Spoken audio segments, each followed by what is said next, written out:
What is going on, boys and girls of YouTube? So we've done the top 5 hunters and their builds. We've done the top 5, I can't speak, top 5 junglers and their builds. It's just say assassins. Today I want to go over mids, which is probably the widest role in terms of what's actually really good and nothing really being like the tippity top, like just way above everything else in mid. There are, we were at a point where some stuff was super broken. We're at a point where there's a lot of very good things, but we're gonna go ahead and talk about it. We're gonna get into it. I'm not gonna waste your time. Make sure you subscribe, make sure you're liking the videos. I appreciate you guys watching all the videos, and let's just get into it.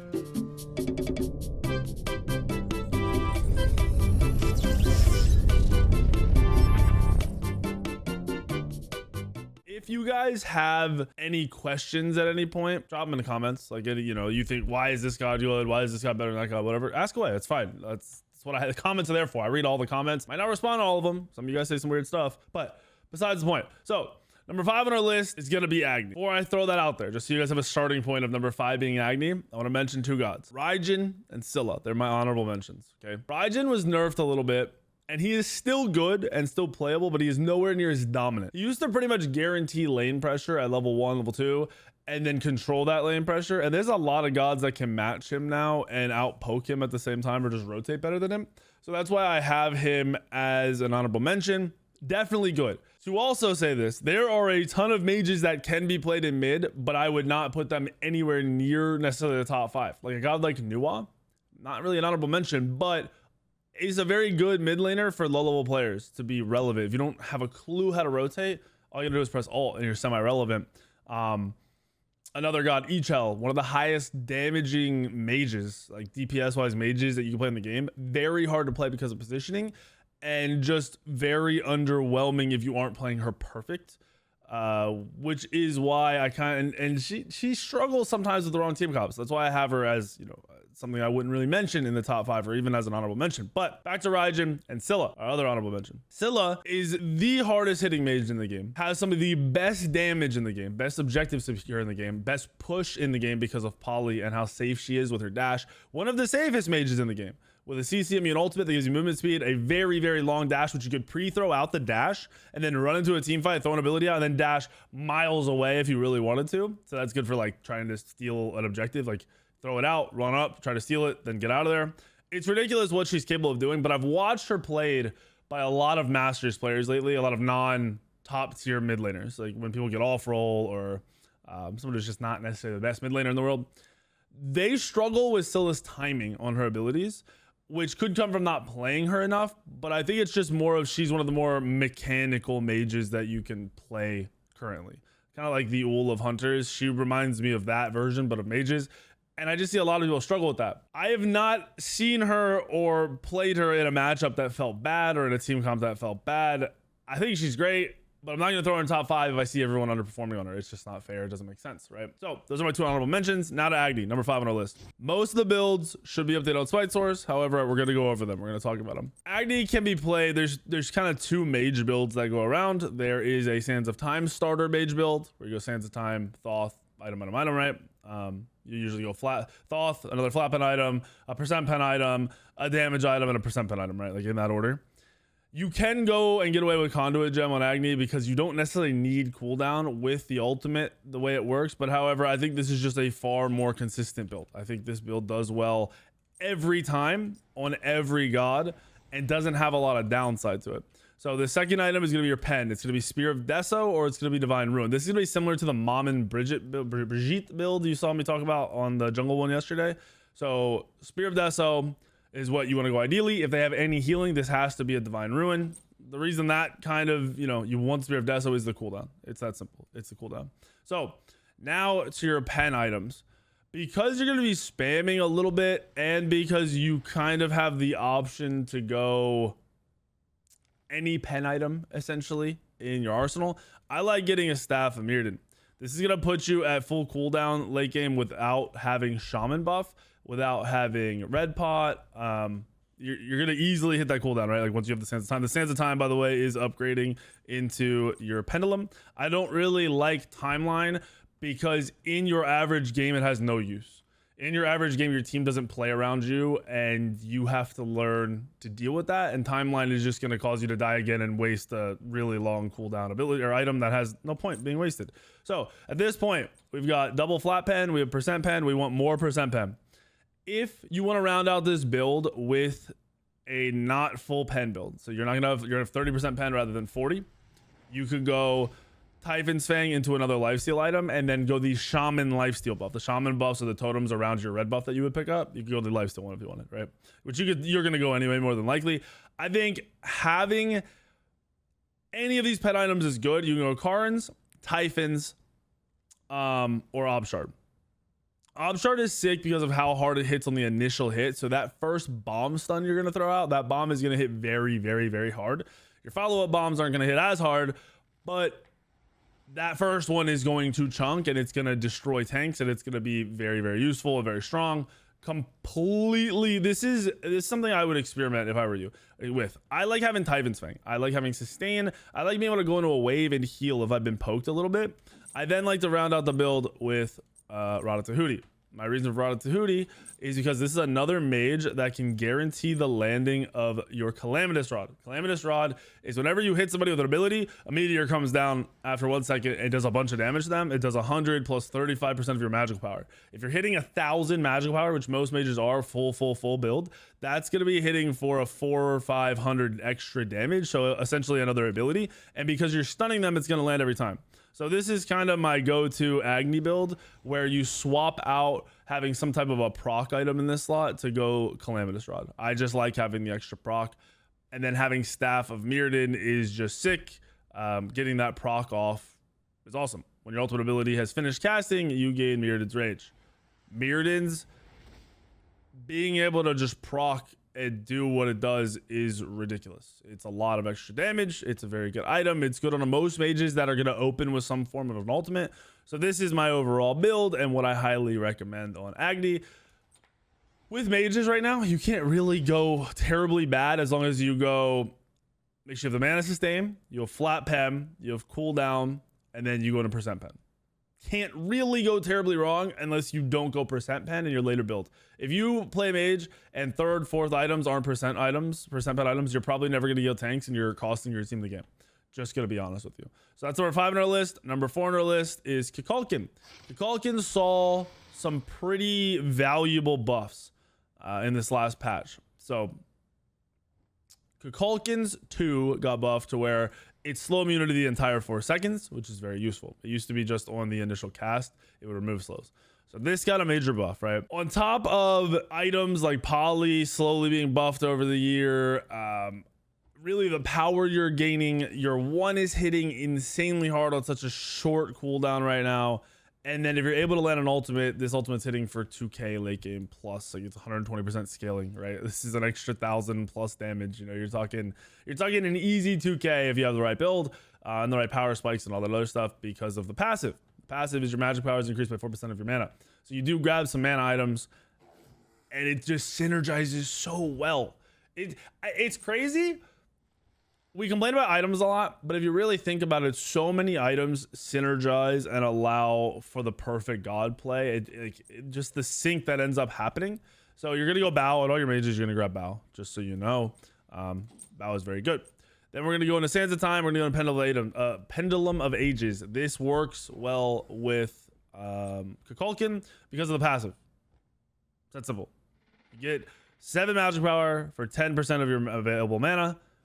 You get extra power. It's a really high power item. It's useful for Kukulkan. You have high mana because of the way the god works, because the sustain you get from the items you're going. So then we're gonna go Book of Thoth.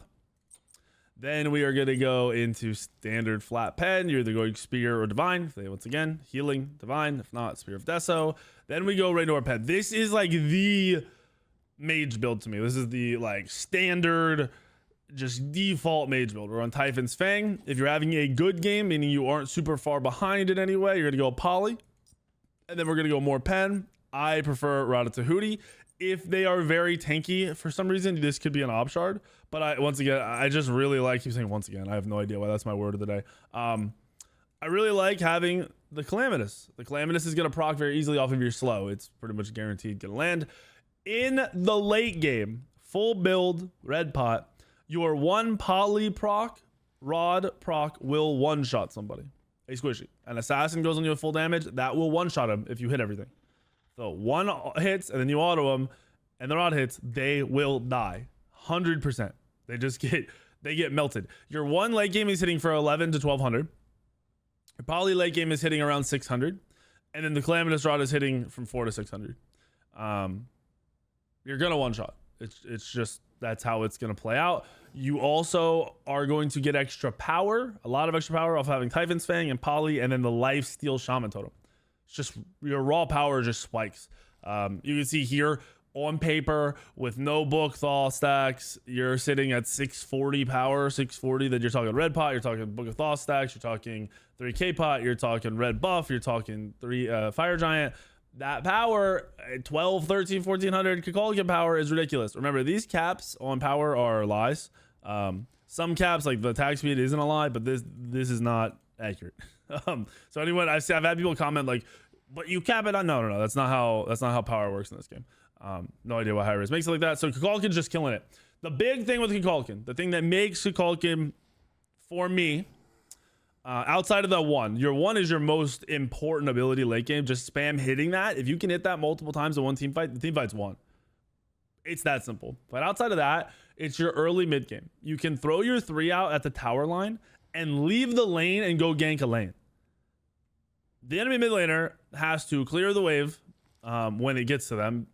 They're usually not going to walk up the lane since you're power clearing. They, a lot of the time, aren't going to clear as fast or as easy as you because they're going to have to try to group it up, and it's going to be weird. And they're going to get poked down by those creeps. You're not even there. You throw your 3 at the tower line. I think it's once your 3 is like rank 3. If you have Book of Thoth, not even stock, just Book of Thoth, and you're rank 3 at rank 3, then you could just throw it at the tower and it'll full clear. And you just go to the side lanes. You just throw it out and you leave. You 2 and you head on in the jungle. You mosey around. Make sure you have wards up so you aren't walking into their jungler. And you just look to be annoying. You look to gank a lane, play like a jungler. You look to take a buff, a mid camp. You just farm and you gank. And then you go back, you go back to lane after nothing happens, or after you do whatever you go to do. Go back to lane, clear that wave, and then power clear again. Throw the 3 on the tower line and dip, and just keep doing it. Just rinse and repeat. Don't get caught up in trying to fight your mid laner. Go help the other lanes. Go win the game for your team. And he does it better than most mages. I think he might do it the best out of all the mages. So that's why he's my number 4. Number 3 on the list. It sucks. It's MLF. It sucks how good she is in the solo lane currently because of hybrid build. Because she is a good mid laner. She is a very good mid laner, but you'd almost always rather have her in the solo. If for some reason your solo laner doesn't want it, she kills the mid lane. Her abilities are on very just strong, we'll say strong cooldowns. 11 seconds, and then you're going cooldown off the rip. So you're actually talking like a 9.5 second just right away. Ultimate is, or not ultimate, I don't know why I said ultimate. Cooldown on the one is a little ridiculous. Honestly, this should be an ultimate. This ability is ridiculously strong. You have a crazy amount of poke while also clearing the wave, while also having CC mix into it, whether you go slow or you go pushback or you grab the second version of you that does some autos. This ability is just hyper annoying on a very low cooldown. Your 2, your longer cooldown, is your self peel, which is also really good at bursting, oddly enough. So someone diving you, you're able to kill them. Your 3 is your poke. Its range is ridiculous. It's got to be the longest regular mage ability range. It has to be. It is so annoying. It also increases movement speed. So if you poke down enough with this, it makes landing your 1 or your 2 on somebody, if you're running at them, very, very easy. And then we wind it down with a CC immune ult that lasts a long time, that heals. It does a lot of damage. Unless these numbers were incredibly low, that's the only way this god would not be hyper relevant. She's killing the game. Her mage build is the same as Kukulkan, except for you're not getting a Polynomicon. This is not a poly god. She can't really do a lot with Polynomicon. She's not looking to land autos. She's looking to spam her abilities. So we are going that Sands of Time at the start into, I don't know why I keep doing that, into our Pendulum. We are going our Thoth. We want to be able to spam. We want the mana. We want the power. So we're going Thoth. Going Pen again. If they have Healing Divine. If not, Spear. More Pen. At this point, it's up to you what you want. Again, you've got staff isn't really something I would recommend on this god because you aren't opening with your ultimate. You're usually ulting as a savior or a community or just to finish somebody who's low. So most of the time, this god, you're looking at an Ob Shard, a Karn's Coin, potentially a Typhon's Fang if you are going for that sustain. Remember, if you have a mage in the solo lane, they're going to be getting your, I always forget the name of the item. I don't know why. Your Pythax piece, which is giving an aura of lifesteal. So it's actually going to give you even more power for going Typhons. They're going to give you more power for going the Shaman Typhons. So Typhons is still really good. It's probably still my favorite, but Ob Shard slams on this god. So Ob Shard in the slot is also very, very, very good. Then we're going into either more pen, which would be a rod, or if you're ahead, you can go into a power spike like a Soul Reaver. Completely up to you, the order and how your game is going. Rod should land very easily off of your one as well, giving you even more damage. Strong build. I'm going to throw in the Ob Shard here just so if you guys were to just quick glance at it, this is the build you see. This build is so strong. Mages hit hard, and you can't, it's really hard to go wrong, like I said, with these builds. So MLF is our number 3 on the list. Number 2 on the list was played a ridiculous amount in the SPL, and it was Thoth. And it was one-shotting in SPL games. I don't know why they buffed Thoth back to back. So if you didn't know, originally, Thoth had this dumb passive. All right, it was dumb, and they made it more dumb. After killing 20 enemies, Thoth gains a stack of 3 flat magical penetration and 1% magical penetration. So flat and magical. It used to not have this percent pen. It used to just be flat. Killing an enemy god will complete the current stack. He unlocks a new stack every 4 levels, up to a maximum of 5 stacks at level 17. So at level 20, 17. When you're at max level, you have 5 stacks of pen. And that pen is 5% pen on top of 15 flat pen. It used to just be 15 flat pen. Why they added more percent pen into his kit, I have no idea. I don't know. I don't know what it is. I don't know what Hi-Rez is thinking. I don't know why they did it, but it's clearly too strong and doing too much. Also, look at how much you have to read on these abilities and try to remember. If I was new to the game, this is impossible to remember. It's just not happening. I don't know what's going on. Anyway, your one, if you know, it turns your basic attacks into abilities, right? That hit really hard. They buffed his clear and gave him jungle minion damage on his one. I don't know where that came from. I don't know why, but he clears better. So his early game, like level 1, like getting the lane is better than it should be. That's something we have to note on top of the percent pen buffs. That's just something that has to go there, right? Then we have to talk about if you hit an enemy god with the one, because remember there's 3 of them, you get 15%, sorry, it does less damage, but you get a reduced cooldown. So each shot is 15% less damage, and then the cooldown is 0.5 seconds off of your one per shot. So if you land all 3, 1.5 seconds off. You already have cooldown on this god, right? It takes time to cast the one as well, right? This ability is always up as long as you're hitting it. So you're getting a spammable ability that gets 15 flat pen, 5% pen for your items.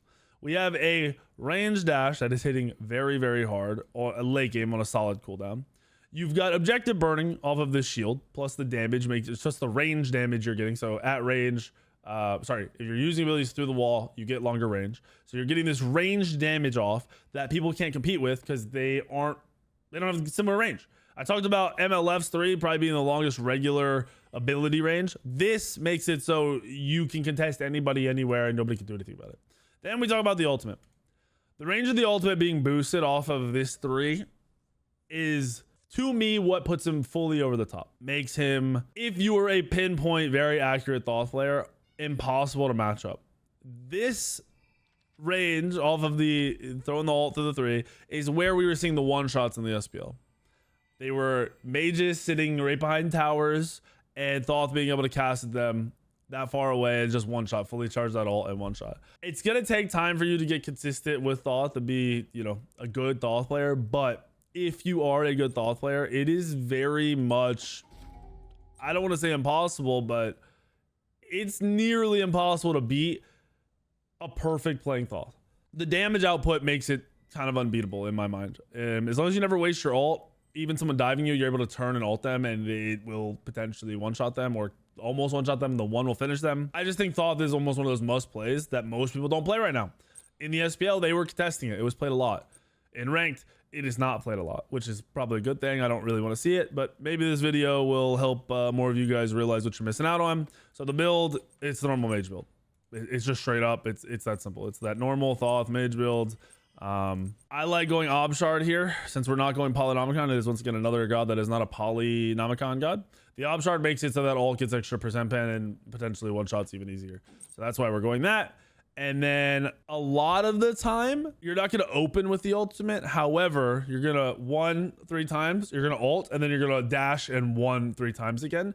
So that extra damage you're getting after the ult is still there. It's just not at the very front of the fight. It's more in the middle to the end of the fight. Really, really good, just not necessarily the same way you see some mages where they open with the ultimate. The Soul Reaver makes it so poking tanks is relevant and not you trolling, and you don't only have to focus on the backline. So this gives you a good tank killing build, good backline killing build, good tank poking build. The god kills it. I don't even like playing Thoth that much. I don't know why.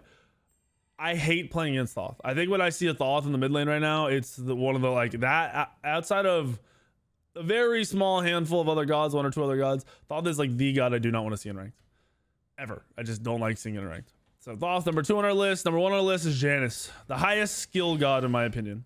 And I don't just mean ability wise. I don't mean mechanical skill. I mean decision making, use of abilities, your positioning, everything comes into play with this god.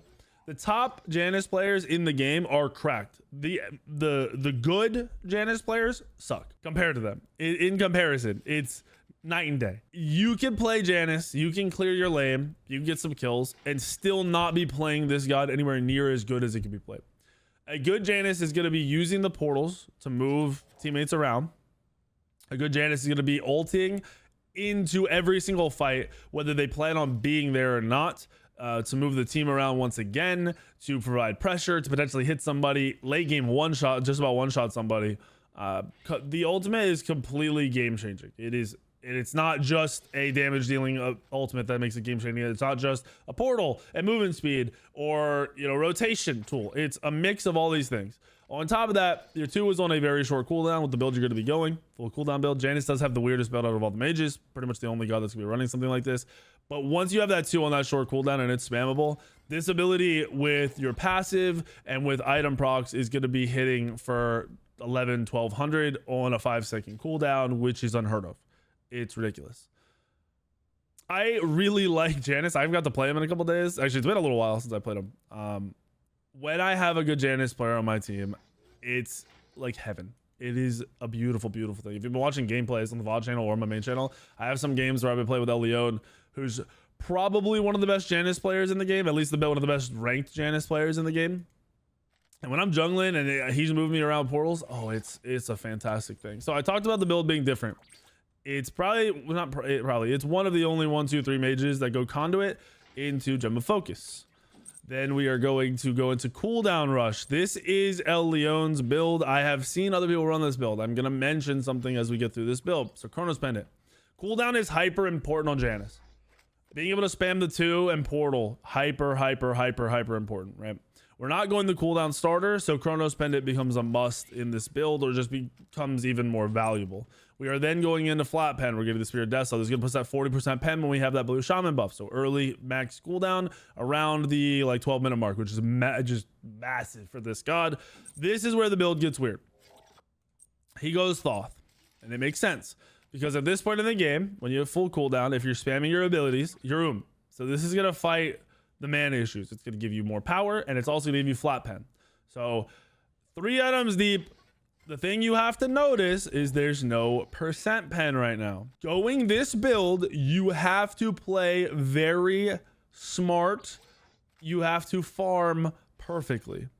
If you fall behind with this build, you will become irrelevant until the late game. You will have to hit full build to become relevant again. That is the biggest issue with this build.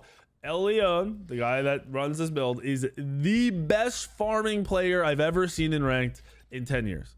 He is almost always, no matter what role he plays, the first person to 20 in the game. That happens whether he dies early or not, whether he's 0-2. He does that no matter what. That is important to know when you look at this build. Now, flip side, if you've seen my number 1 Janus video, I've played with Stallone, who was the number 1 Janus for a little while. He started running and adopted this build. The games when he would fall behind, he was worthless. And I don't mean trash him. It happens. I fall behind in some games and become worthless. So the other day, I was 1-6. I was worthless. It happens. You have to either change this build or recognize you're falling behind in farm and start prioing your farm over everyone else's. You're going to go into pen next. You have to get percent pen in this slot. If you don't get percent pen in the slot, you're screwed. Then our last item is for extra damage and for tank killing, because you are running a low percent pen build with this. Now, it's not that low because we're late game. We're full build. We're level 20. The build doesn't have percent pen. Can I save this? So just take a note. Look at this since we're talking about this. They added percent pen to Janus's ultimate. That is where you were getting the cap pen. Okay? So at level 20, 20% pen. I say this. I said the build doesn't have percent pen because, yes, you're getting percent pen. You're going to have it early. You're still going to be killing tanks. It's fine. But if you were behind and you wait that long to get percent pen item, you're not sitting on a lot of percent pen. You start to struggle a little bit. So having the farm to get to this is important. So you are still capped. You're just not capped with items. Soul Reaver is going to make sure you're killing tanks. You've got the flat pen out of your 2 items. You got the cooldown covered on Chronos Pendant. Now, to jump back to the Gem of Focus, the movement speed you're getting, and because you're spamming your abilities, so you always have this stack to 3 stacks. The movement speed you're getting from this Gem of Focus is so key to this god. Zooming around off of your 3rd ability and off of this makes you hard to track, hard to match, hard to know where you are all the time. And it also keeps you safe. Abilities are hard to land. Mages can't really hit you. Hunters can't hit you because you're juking quickly because you're fast. Janus played right is just such a sick god. I can't get over it. It is such a sick god. Take a lot of time in casuals to play Janus and watch the top Janus players. Watch that rank 1 Janus video. Watch Elio play the game. Watch some of these pros when they're playing Janus and just really, really dig deep into what they're doing with their abilities and how they're using them. So I had the 2 honorable mentions, Raj and Scylla. We went over to the top 5. Before we end, I want to talk about Mom in mid. Mom in mid was being played in the SPL. Mom in mid is very good. I believe it's better in the jungle, personally. But her clear is solid. Her poke is nuts. She has some bad matchups. She can get out cleared. She can get poked. She can get dove. This is not for players struggling in ranked. I'd say, honestly, if you're under diamond, you could probably make it work, but it could also go very bad very easily. Knowledge of when you can aggress and when you can't. Knowledge of just playing safe and using your abilities to be safe. So throwing your ult out to make sure there's no chance of you dying, or just dashing early so you're never even in a spot that could potentially take any damage. Those kind of things are very important to have to play this god in mid. I'm not saying don't try it. I'm not saying don't pick it up. If you get it down, it is very, very good. I'd probably put Mom in at number 1 or number 2 on this list, but because of how difficult she is, even GM players, I'm seeing GM players take her mid and jungle and just suck. Be absolutely worthless. Her numbers, as I talked about in the jungle video, are hard to process, and you never have a hard number on the passive damage. It takes some hours to get used to. It takes a lot of game knowledge to play. And because your average player is really only great on 1, maybe 2 gods once they're up in GM, I think that's why they're struggling with her. They just don't have the game knowledge. So same for the lower level. If you're watching this and you're like, I'm gold, I want to try it, go for it. I'm not saying don't try it. I'm saying don't expect the same results as you see for the pro players or a lot of people. Maybe in the next 2 months, 3 months, whatever, into season 11, as more people really get a grasp of her, that'll change. We'll see. Hopefully, talking about this helps you guys. I know a lot of people like the Hunter video. The jungle video is dropping today, so I hope people like that. And yeah, in the comments, let me know which one you want me to do last, or I guess not last, next. Do you want me to do solo or support as our last? These are my 2 least favorite roles. Even with mage solo, I don't enjoy the role. I don't think mage solo is hyper fun. It's a really just, it's a hate-hate relationship. I hate it so much. And then I think sport's boring. So whichever one you guys want me to do, let me know. And I will do it next. Drop that in the comments, hit the like button, make sure you subscribe, and I'll see you in the video later tomorrow, the next day, and the next day.